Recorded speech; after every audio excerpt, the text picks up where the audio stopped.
Erreferendumaren emaitzetatik haratago, Eskoziak dagoeneko irabazi du.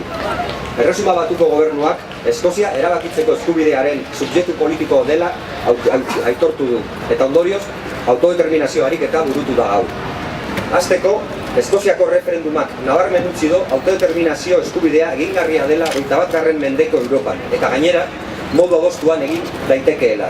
Eskoziakoak agerian uzten du estatu batzuen jarrera ez dela demokratikoa eta helburu bakarra dutela, herrien askatasuna oztopatzea. Erreferendumak akuilua izan behar du katalanek eta euskaldunok gure etorkizuna libreki erabaki ahal izateko. Gehiengo sozial eta politikoek eskubide hori babesten dute eta horregatik dudarik ez daukagu euskaldunok gure etorkizuna erabaki ahal izango dugula. Adostu dezagun guztion artean, burujabetzarako euskal bidea. Zailtasunak zailtasun, helburu bat daukanak horretarako bidea aurkituko du. Aldiz, ezer egin nahi ez duenak, aitzakiak baino ez ditu. Gaurkoan, Eskoziarren autodeterminazio eskubidearen ariketa ospatzen ari gara. Modu berean, azaroaren 9an, katalanek egingo duten kontsulta babestu nahi dugu.